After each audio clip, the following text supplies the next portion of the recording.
and welcome back to MD Global Muscle here at the Unrise Media Studio with me, your host, Giles, and we're joined all the way from somewhere in the Hilton Hotel in Columbus, Ohio, Ron Harris. Yeah, thank you, man. Thank you. Good morning. Good morning. Wish you were here. Wish you had been here. Great show. A lot of people asking, where's Giles? Where's Giles? I said, sadly, he's over in the United Kingdom somewhere. Yes, swimming across for next year's Olympia. Yeah. But, great show, man. Great show last night. I enjoyed the format with only 4 divisions, and we'll never see it again. Yeah. This was a one-time thing. But just to have bodybuilding, classic physique, and 2 women's divisions, bikini and fitness, it was cool. Everything moved much faster than normal. I enjoyed it very much. And it was, so there's a total of 40 athletes. That was it. Wow. Some of these, well, you know, the Arnold is invitational. It's always a shorter list of athletes. But I've been to like Tim Gardner shows where there are 300 athletes. Yeah. So, what would you like to know? Right. Well, I'm just trying to think what we got. It was such, because I watched, for transparency, I watched the pre-judging full live stream, but then the night show, it would have finished at about 3 a.m. And of course, I'm filming today. So I thought, do you know what? I'm going to watch the live stream finals and do a review on this episode and talk to you. So I kind of get, because I thought I want to leave some of it for surprise when I'm watching the review. So, the Open, man. Let's talk about what we did with our predictions. I mean, were we any close? Because it was such a mixed bag, wasn't it? We were completely wrong because William Bonac did not win. He didn't even come to the United States to compete. Yeah. Unfortunately. Yeah, that's the big question mark. What would have happened if William had shown up? It's a moot point now. It doesn't matter. Yeah. I think it would have been a great battle between him and Nick. And I don't even want to speculate. William's excellent bodybuilder, but I'm becoming more of a Nick Walker believer because I didn't have him necessarily winning this. I didn't write him off saying he couldn't win, but he'd never stood in this quality of a lineup before. New York Pro is not the Arnold Classic. Yeah. And he stood next to some really, really good competitors last night and beat them all. Yeah. So, congratulations to this kid. Just turned 27 last month. Massive. He just dominated, It was one of those things where very few people had Steve winning in the judging. Not to say that Steve Kuclo did not look amazing. Yeah. But Nick was just so dominant. He's so thick, so wide. It's hard. He just overpowers people with all that muscle with good shape in a very similar way to what Rami does.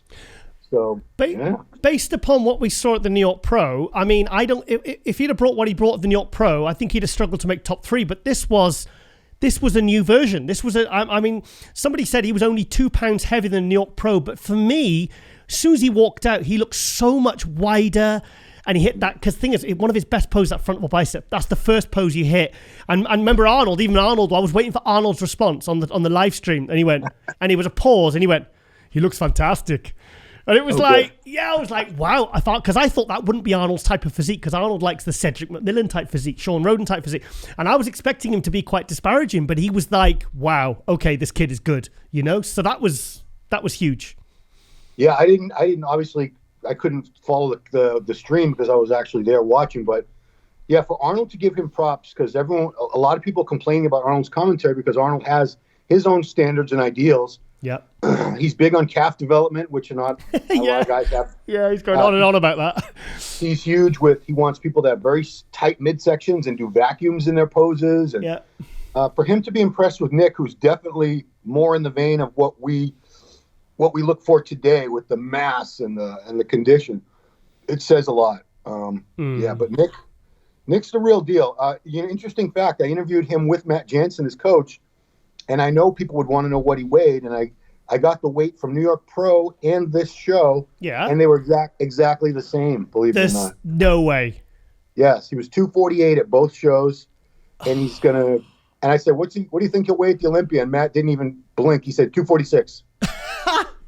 They have a plan. They have it all mapped out. I was looking before the show, I was thinking are there going to be some competitors coming in who literally look like they're 2 weeks out from the Olympia? They're not peaking for this. They're just like, for me, Akeem Williams looked like he was 2 weeks out.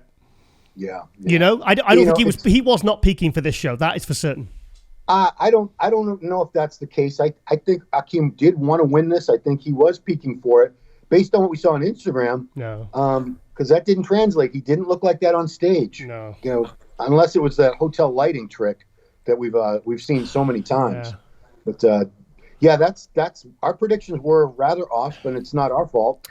But going back to Nick. Yeah. I mean, I was thinking, how can he get better for the Olympia? And I think 2 pound off, because like for me, his riddle bicep, he reminds me of Dorie, that his physique comes together in all the compulsory poses. Yeah. If you think about it, his riddle bicep, his frontal bicep, his side chest, his side triceps, amazing. Everything kind of fits together. But I tell you what, also one thing you'll have to watch. You know when he stood there relaxed in the lineup. It's like Dorian. When he looked relaxed in the lineup, his physique didn't look that great, and he doesn't hold himself well. And I think that is something that he'll have to address at the Olympia, because when you see him stood in the lineup, he looked wide-waisted, his chest looked flat. But then when he poses, everything kind of just comes alive and everything pops. So I think, because I'm trying to nitpick, I'm trying to think, how can he get better for the Olympia? I mean, it's only 12 days away, so shit. No, because the thing is, if he's dropping 2 pounds, that might give him better separation in his readable bicep, because he could be a little bit. He's not quite as crisp in his back separation than he is in his hamstrings and his glutes, because everything is like it's sliced. But I think he could, if 2 pound probably would increase the levels of sharpness. Because thing is, he's going to have to standing next to Hadi, Bonac, Brandon, Ramy. If he really wants to crack top 5, and or even take a few of those guys out, he's gonna have to be just that tiny bit crisper, I think. Yeah, I don't know if that would even be enough. It might well be. I want to see him next to. I wanted to see him next to these guys at this level, and now I'm very curious to how he's going to compare to. That's the very elite. Those are the best bodybuilders in the world today. Mm-hmm. Those names you just said, and they have a level, especially guys like Bonac, Brandon when he's in really great shape. Hadi Choopan has so much detail. That's where it's going to be tough for Nick, because he's lean, he has good separation, good detail, but someone like a Hadi has a next level. Someone like Bonac has. They have all those little fine fibers and details. There's not many people, even Ramy doesn't have that, obviously. Yeah. So we'll see. I think he will look better at the Olympia, and I think top 5 is a very, very realistic expectation for him. Ron, before you and I were pretty much on the same page that he was going to be looking for a 6th to 8th. Fighting out with Hunter and Valier and all those guys. I think he's surpassed those guys now. I think he's in the conversation for the top 5. Some people are saying even top 3, but the call out I want to see is I want to see him next to 100% Bonac and 100% Hadi. That's the one. If he can step over those two and they're at their best, then I think the year after it's going to be like Ramy versus Nick. Right. Yeah. Seriously. I mean, if he could beat any of those names that we mentioned, his stock would raise tremendously, and he would be in the conversation a year from now. Yeah. So maybe this kid's good, and that's another year too, because all these people we're talking about, Hadi, they've been doing this a while. They're not really improving. Whereas Nick, look at him a year ago at Chicago Pro versus now. It's crazy. And I mean, he just turned 27 last month. Yeah. He'll still be 27. That was another thing. I said, you're going to be 27 for a while. And he said, yeah, almost a year. So I like that. People ripped on me for that. But he's going to be getting better and better. He's improving. Yeah. He's still so young, and he's a work in progress. So it's exciting to watch somebody like that. There is no signs of burnout, is there? I mean, he really is picking up momentum, because I didn't think he could bring that so soon after the New York Pro. If you'd have sort of created an artist's impression, I'd say, oh yeah, it'll take another year or two to get like that. But he's like, I mean, think about it, 15, 16 months, he was amateur ago. He was amateur. Right. And now it's like, shit, he's going to be in that first call out at the Olympia. Yeah, it's not only was he an amateur, but when he turned pro, a lot of us bitter old jaded cynics were thinking he's going to have a rough time as a pro, this first.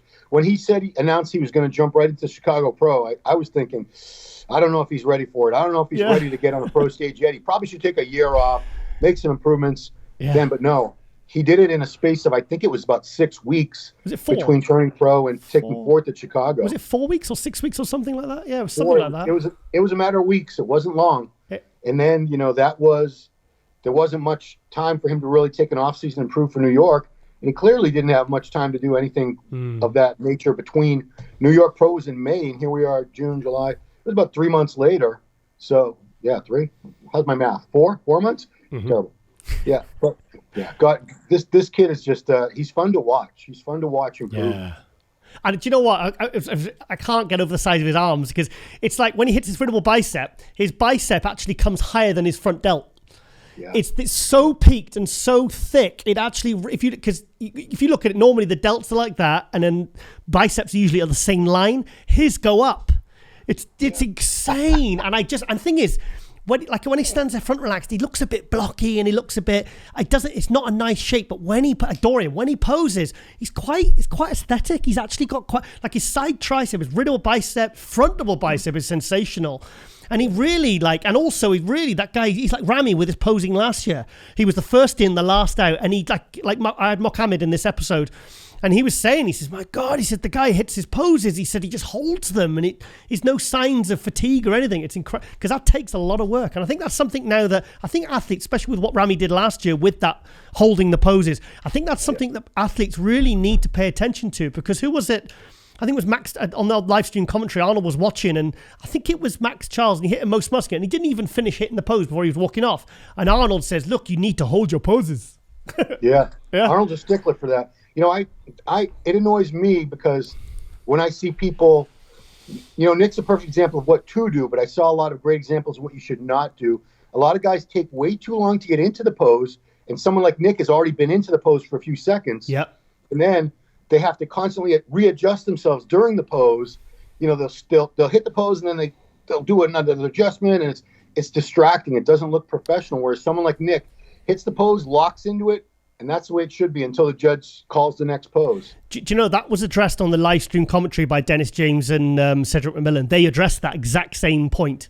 They said, you know, you don't want to be the last in the pose because then the judges aren't looking at you. They're looking at the other guy who's hit the pose first. They're looking at Nick Walker and they're assessing his physique, and you're still fanning about, you know?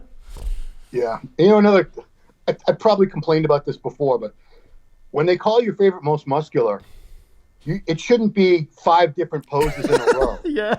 It's your face. You know, why doesn't Weinberger or the judge say, pick one, guys? It's your favorite most muscular. It's not your 3 favorite most musculars or 4. Yeah. Because, again, that's when they hit the pose for a split second, then they hit another version of it and another version of it, and you don't get a chance to really assess the physique because they keep moving around. Right, let's talk about Ian Valliere because I'll tell you first, after the pre-judging, Patrick Tour's coach rang me and he said, Giles, what do you think? And I said, I've got him as a lock for 3rd, but I'm worried about Justin Rodriguez. But based upon what we know about Ian, Texas, New York Pro last year, Tampa, he always pulls it. He's like the new Mr. Saturday Night, like Phil Heath was. You know he's always going to look sensational at the night show.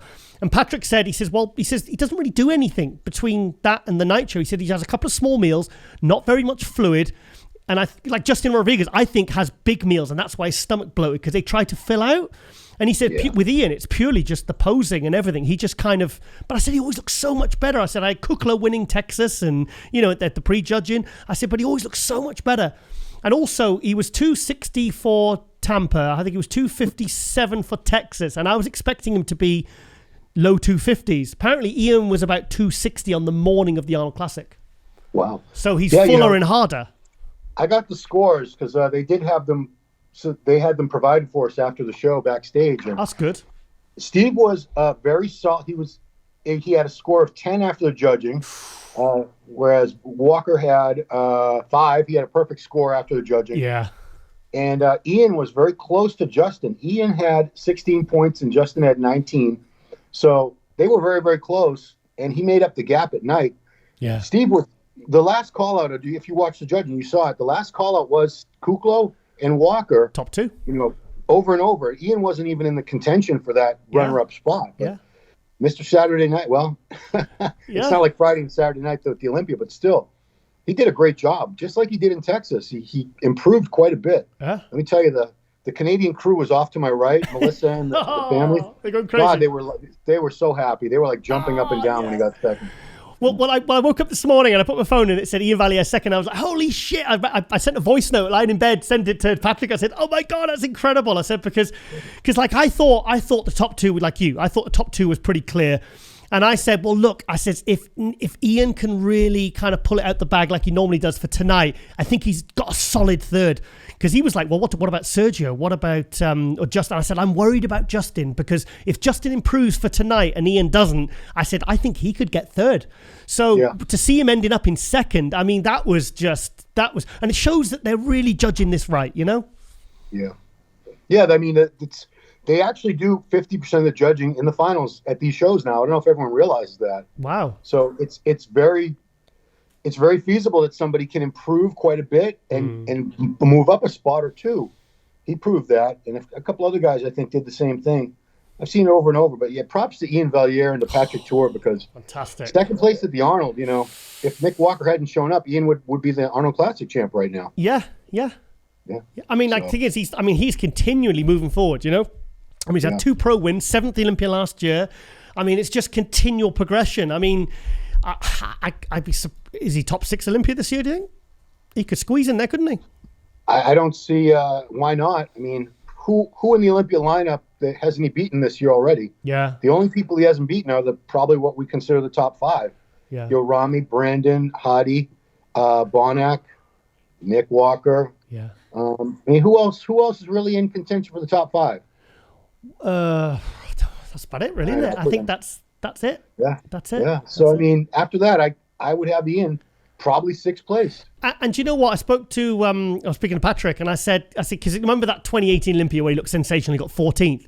He's about 20 pounds heavier than that now. 20 pounds. And probably, well, in better condition, because his condition was sent. I remember there was a shot, it was like the one hand on hip most muscular, and it was like a upward angle, and the condition and the skin on his lower quads and his, like, the side of his legs was just, I said, that looks like a guy that's been in condition for a while, you know, that's really, the skin has got so thin, you know, you can see every little sinew and every bit of detail, but on a condition like that, on a guy that big, it's impressive.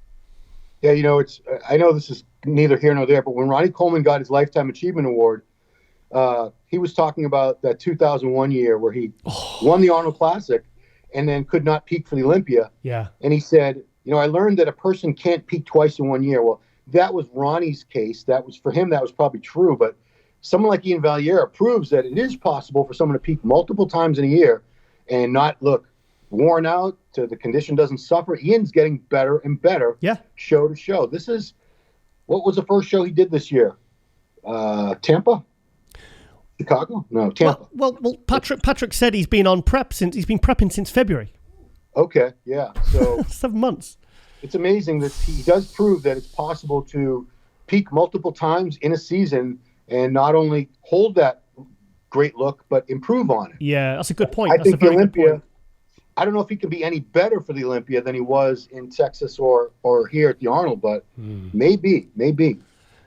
Let's talk about Steve Kuclo. Yeah. Steve was, I heard reports, I think you even said he was down, he had tightened up a few pounds since the Texas Pro. Yeah. Condition was definitely a little better, and he was really full. You know, I can't really pick him apart. I didn't see anything.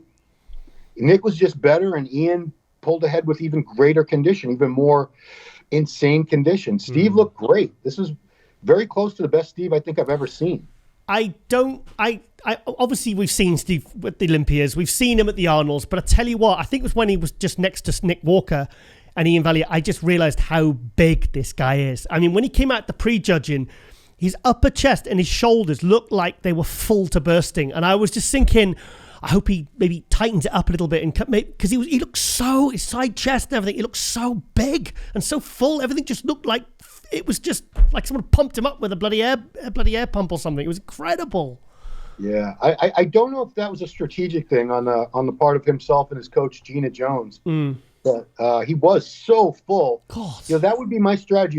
If I thought that my greatest competition was going to be this mass monster Nick Walker, I would try to come in as big and bubbly and full as and those. You're right, man. He might have had the biggest shoulders on that stage. They were just, when he hits that hand on hip, that hand on hip most muscular. Yeah, my God. It's like a pumpkin on each shoulder. Is the size of a pumpkin. It's crazy. I think we're gonna have to rename him Cerberus, the 3-headed dog. You know, with the snake heads, you know, the 3-headed dog, like Harry Potter. Okay, sorry, I'm talking. She's got me watching. She's got me watching Harry Potter now, so I'm familiar with all the characters. But yeah, so yeah, I mean, he said absolutely incredible. But okay, I'm probably going to spark off 1,000 YouTube comments. But do you think you should get a special invite to Olympia? Say what? Do you think you should get a special? Do you think Steve Kuclo should get a special invite to the Olympia? 100% yes. Oh wow! Okay, I didn't expect you to say that. Okay, that's cool. Why not?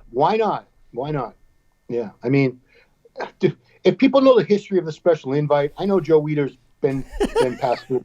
He's been dead for many years now, but when Joe Weider was, he was still had a say in who got invited to the Olympia.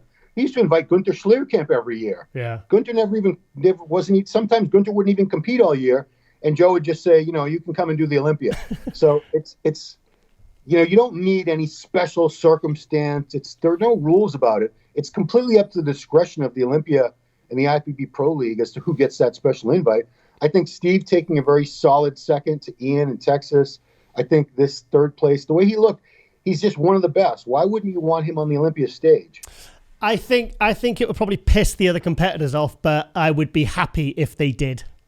I'm going to be perfectly honest now. Well, I mean, you look at who was qualified and who almost qualified. Yeah, you could certainly make some arguments for people, but I mean, Steve's a veteran.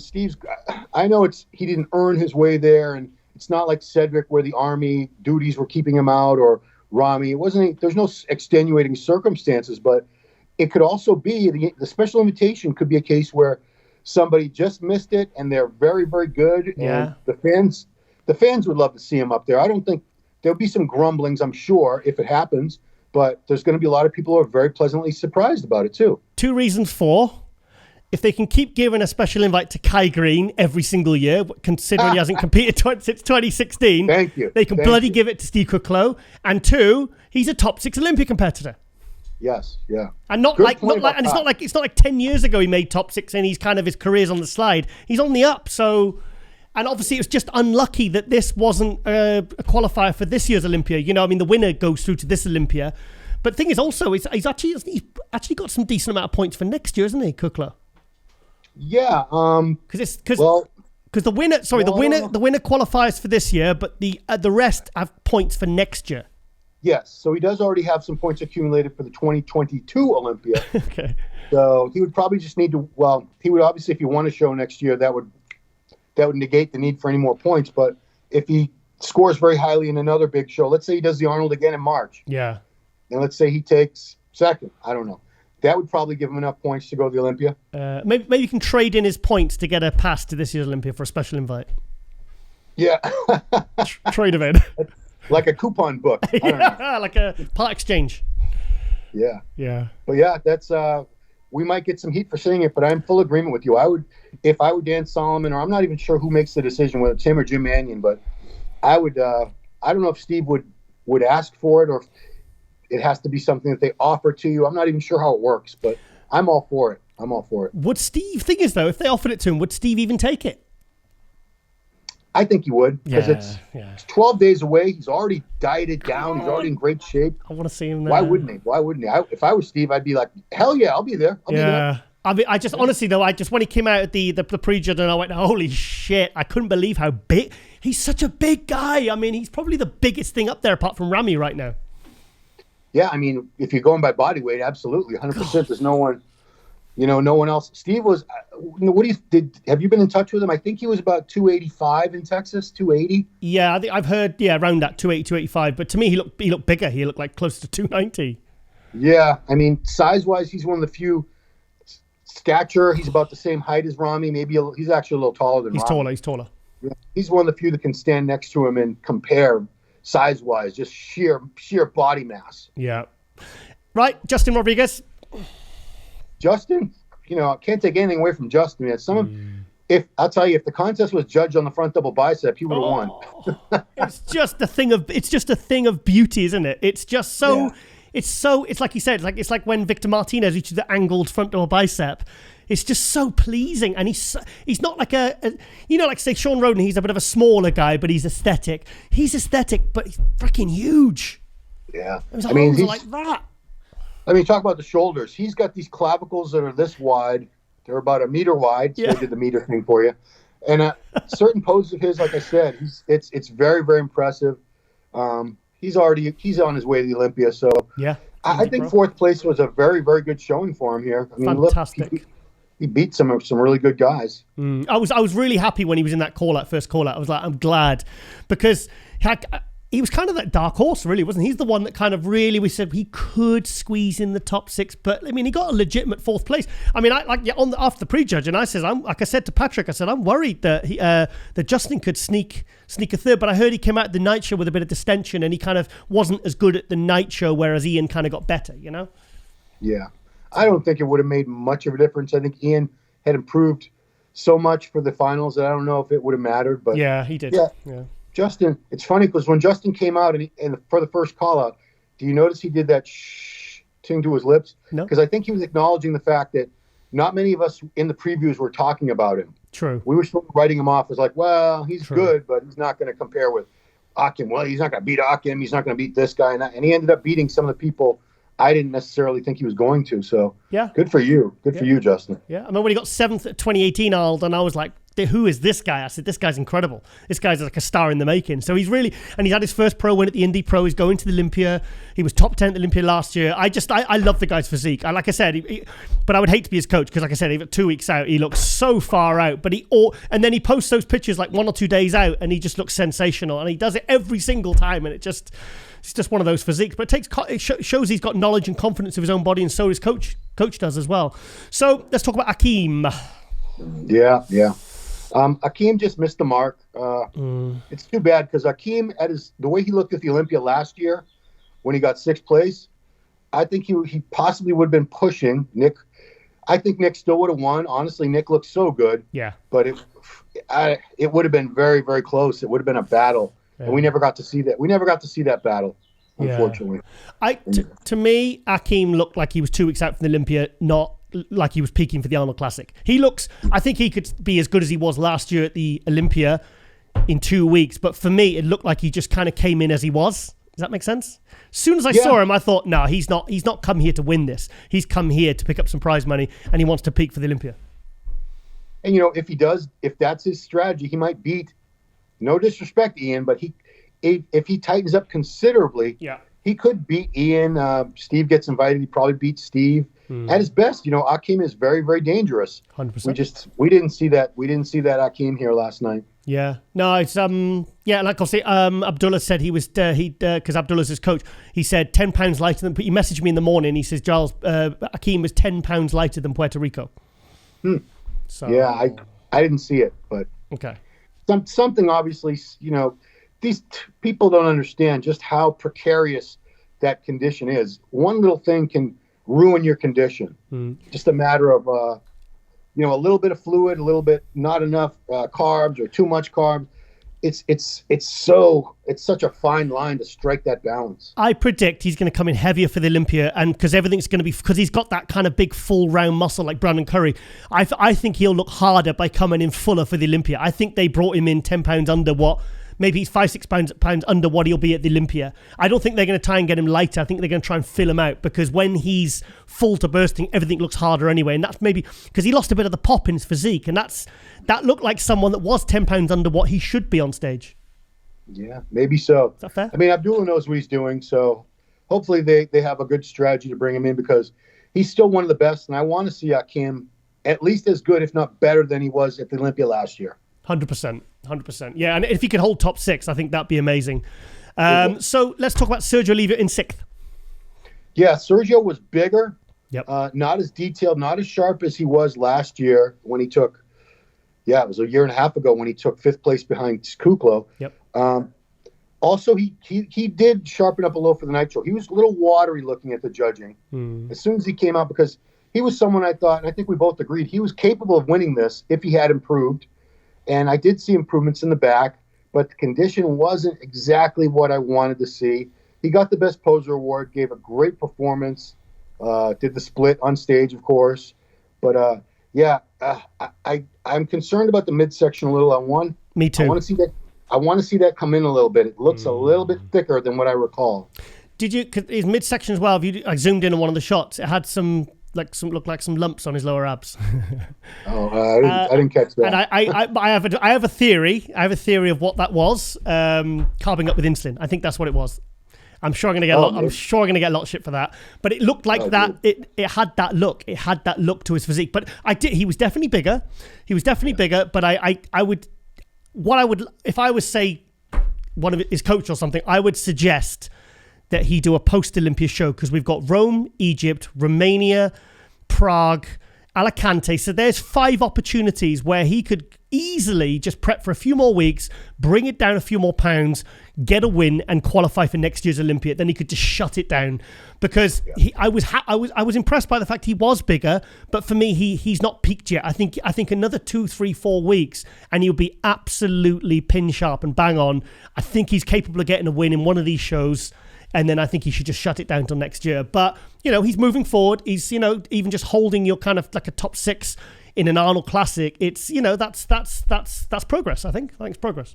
I hope he is planning on doing one of the post-Olympia shows, because to put all his prep into this one show and then not to really have it come to fruition because he needed a little bit more time.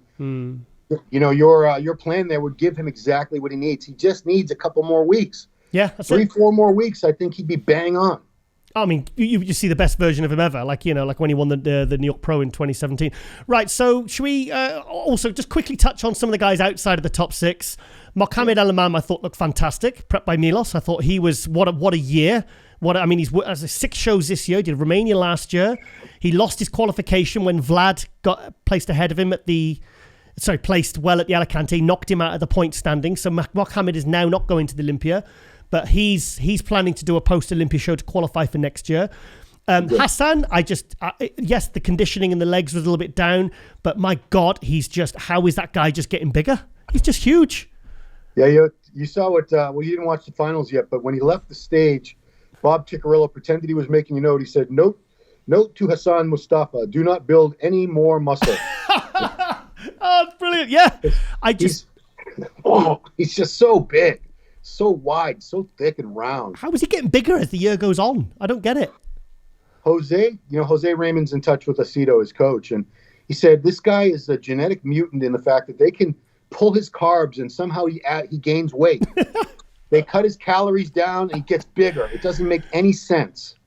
He's just a freak of nature. I bet he's one of those guys that's really tricky to prep as well. Like I remember when Neil Hill told me about Zach, and he said, Giles, he says, the things I would do that, that will work on someone's body, like Zach's will go and do the opposite. You'll look at him 1 minute and he'll start getting watery and he's not took any fluid in. I bet it's like an absolute mystery to try and bring this guy in really, really peeled. And I just, the thing is, when he does hit it bang on, I mean, everyone's in trouble. That's, I'm waiting. I've been waiting because this is his 7th show of the year. He's been in almost every show this year. Egypt. But I want to see him. I want to see him in great condition. I know. It's killing me because that physique has so much potential. He's got all the size.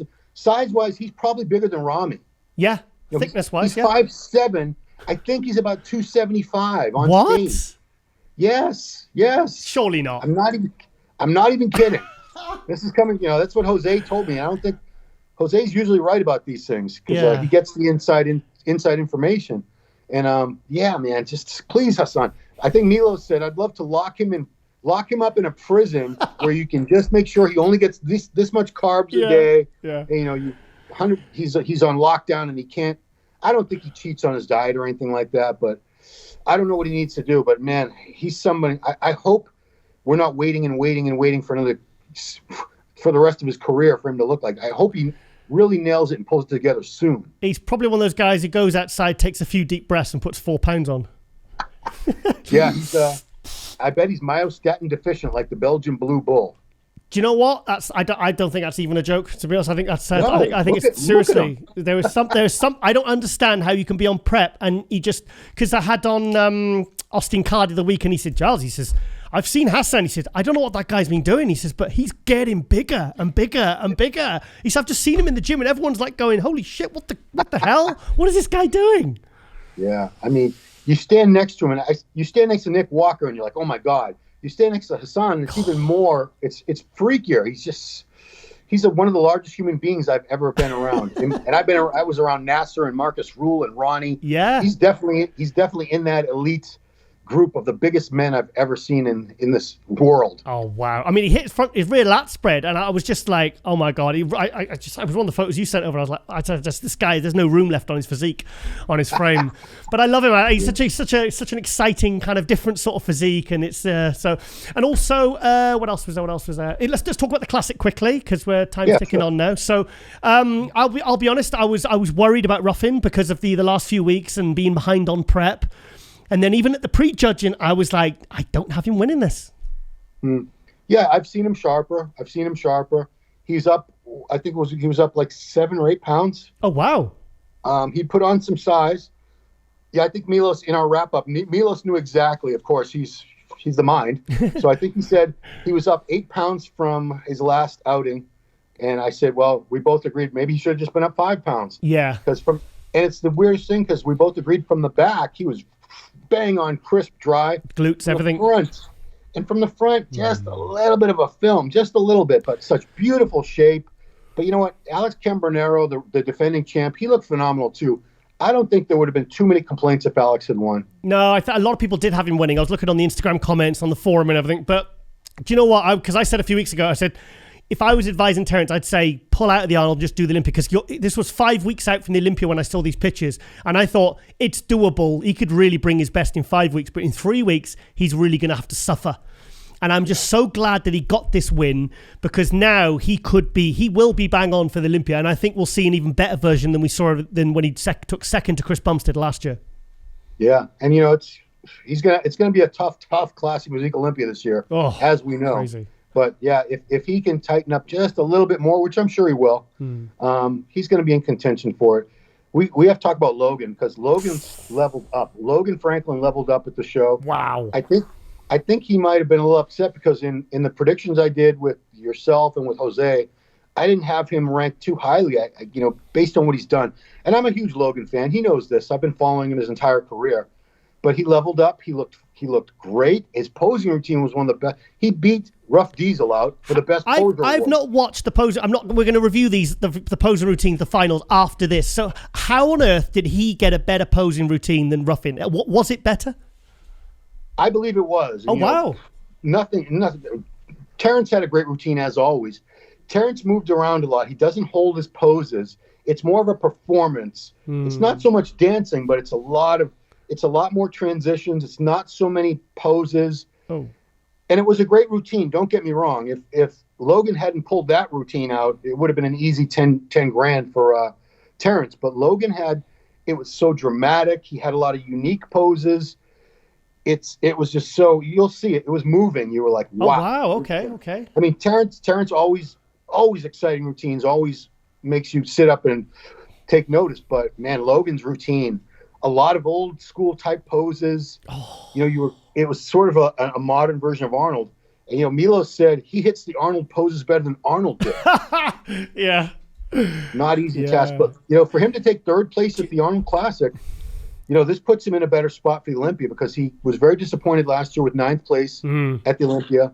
I'm very sure he's not going to be 9th place this year. I see him moving up to probably top 5, top 6 at the worst. Wow. Do you know what it was with Logan? I was watching the live stream, and when he walked out, or when he came out in the lineup, he literally didn't stand out. He actually stood out because I thought he's small. He looked small next to Brian Jones. He looked small next to Cambronero. And I just thought, I wasn't impressed. And then he started posing. And I just couldn't, and I was like, it was like someone had just like waved, Harry Potter waved a magic wand. And it was just, he just poof. It was like magic. Something just happened when he posed. Everything just came from absolutely nowhere. The vacuum, I mean, I'm not crazy about vacuums, but his physique just, like when he stood there relaxed, it was so deceiving. Yeah. Yeah, he's got a lanky look. You don't see it as much from the pictures. I was sitting fairly far back. Yeah. We were way back. The judges were even pretty far back because there was a big VIP section in the very front. So from that far back, Logan does look kind of lanky just standing there. When he hits his poses, everything pops. Everything comes to life. His side chest, boom. Yeah. He can look like he has a sort of a flat chest when he's just standing there. But then when he hits his side chest, it just jumps off the rib cage. I mean, to be honest, when they come out in the lineup, my eyes weren't even drawn to him. They were drawn to Lord Jones. Brian Jones. I was thinking, oh my God, look at this guy. Look at the shoulders. Look at the chest. Look at the small waist. And then all of a sudden, they kind of stood relaxed in the lineup. And like I said, Logan started posing, and my eyes just went like that to Logan. I was like, okay, now I'm listening. Now I'm watching. I'm paying attention now.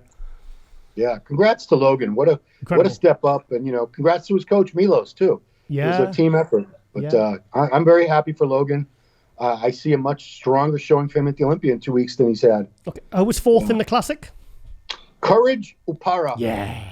And Courage was someone a lot of people aren't even aware of because he doesn't hype himself up. He doesn't have a massive social media following. He doesn't talk shit about anybody. But he brought it.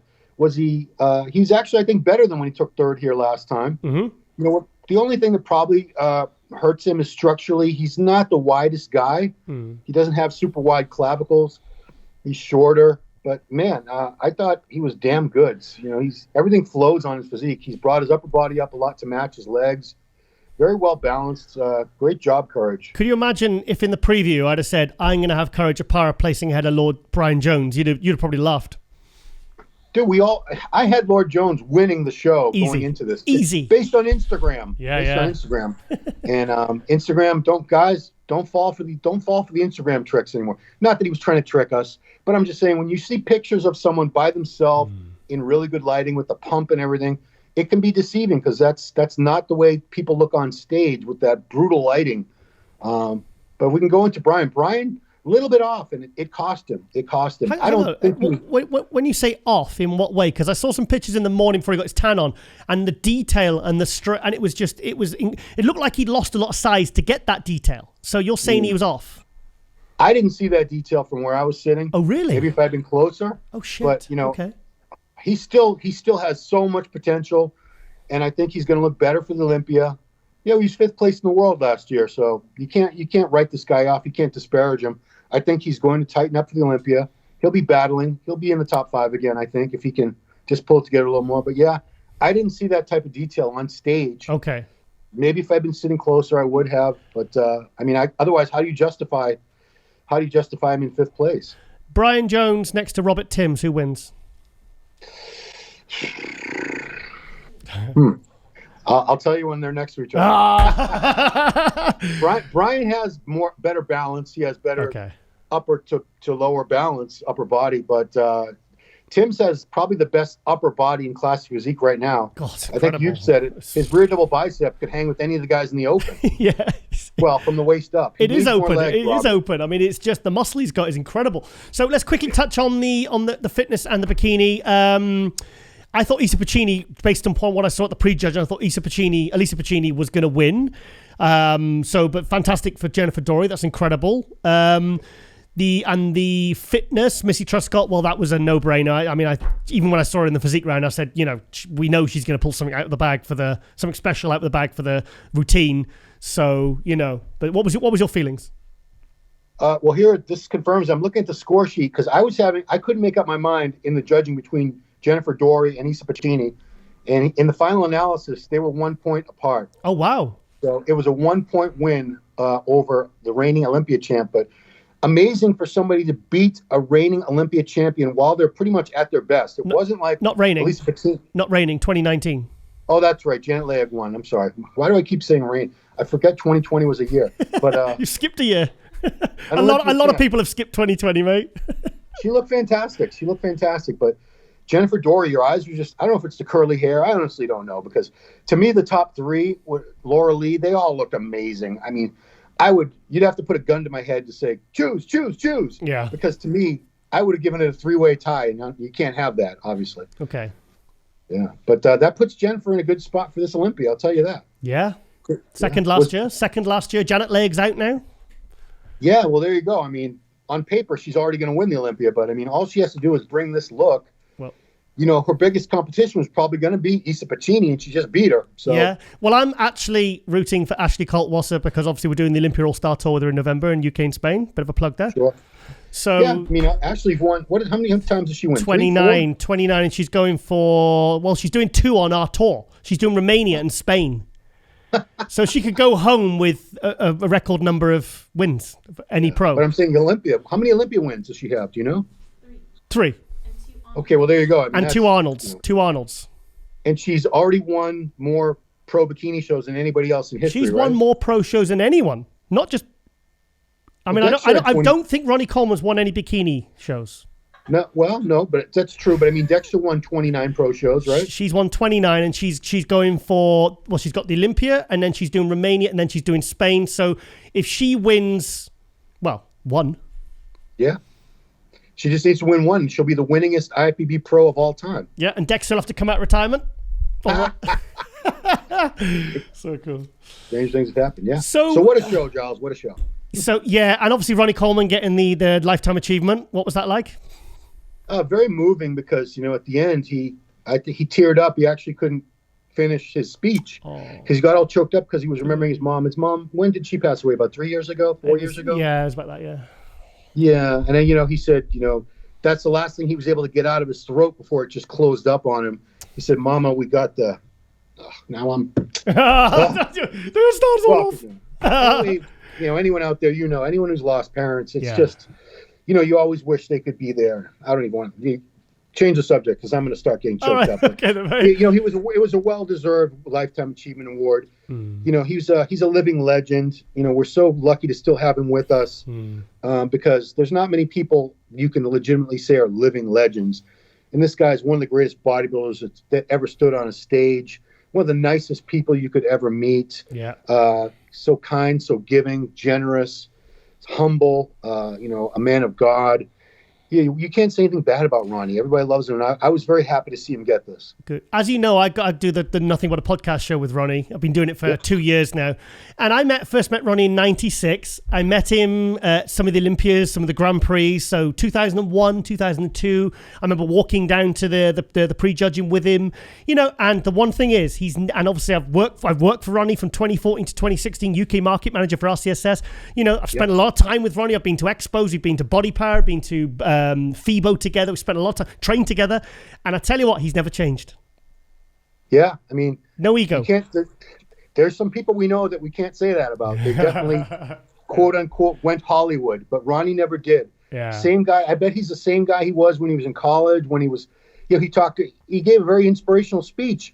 He was poor when he first came to Texas. He had no money. He worked at Domino's Pizza. Yep. He says for 2 or 3 years, he ate pizza for dinner every night because he literally couldn't afford to eat anything else. He just had to take some leftover pizza home to eat for his dinner. And to go from that to the level of success he's at financially and everything, forget about the bodybuilding achievements. That's incredibly inspirational. Yeah. He's a totally self-made man. Yeah. Like I said, and it's been a real pleasure, really. But also, I'd like to see Steve Blackman win the Lifetime Achievement next year. I think it's well overdue. Yeah, I mean, he's certainly, what a body of work. Steve's been around this industry for about 40 years now. Yeah. At least, maybe more. Yep. With Twin Lab, with Muscular Development. So, yeah, I mean, Arnold people, if you're listening, we'll see. Could you imagine if Steve had never existed, what the industry wouldn't have had in the last 30 years? If you actually really go back and if you know your history, as you do and I do, think about what wouldn't have happened if Steve hadn't have been there pushing it forward. Just think about it. I mean, man, I'd be a rent boy. Yeah. I mean, I don't know what I'd be doing because all the magazines are gone now, so I wouldn't have any magazines left to write for. So yeah. I certainly owe him a lot, and a lot of athletes he helped along the way too, for sure. Yeah. Well, yeah. So, okay then, mate. Well, thank you so much for the Arnold rundown. I really enjoyed this, and I'm going to go and watch the evening finals live stream and do my little review. And also next week we have, the end of this week we have the Arnold UK, the first ever Arnold UK. So that's exciting. In fact, I was at the first ever Arnold that was outside America. That was the Arnold Europe in 2011. Oh wow! And that was in Spain, right? Yeah, Madrid, and that's where Ronnie launched RCSS. And I was there. I was there when he sold his first tub. And Kevin Horton said to me, he says, "Giles, have you got your camera to take a picture?" Kevin Horton, the photographer, said to me, a photographer that was there for MD as a photographer and as a reporter, and neither of us had our camera. We couldn't. The first type of pre-workout. So that was really, funny talking about Ronnie like 10 years later. Wow, yeah. 10 years goes by fast. It does. Yeah. Cool. And also, I like that cartoon. Who did that cartoon thing of you on your Facebook? That's so cool. Yeah, you know, the guy did. The only quibble I have with it is my eyes are blue, not brown, but whatever. Contact lenses. It was very nice that gentleman to do that for me. So his guy named Ed Shepard did that for me. Good job. So thank you, Ed. Yeah. Good job. All right then, Ron. I'll let you go get some breakfast because the Hilton breakfasts are very nice. Yes, sir. Actually, I had it right before this, but I'll probably have another breakfast. Yeah, you got to get, Cool. All right then, mate. Well, thank you so much for coming on MD Glove Muscle, giving us your full rundown of the Arnold Classic. I'm so glad it went ahead this year, even if it was a bit different. And hopefully, fingers crossed, I'll be with you in March 2022. You, me, and Milos, the dream team. Yeah, you better be here. I'll start swimming. I'll start swimming. Cool. All right. Thank you, Giles. All right then, Ron. I'll speak to you very soon. All right.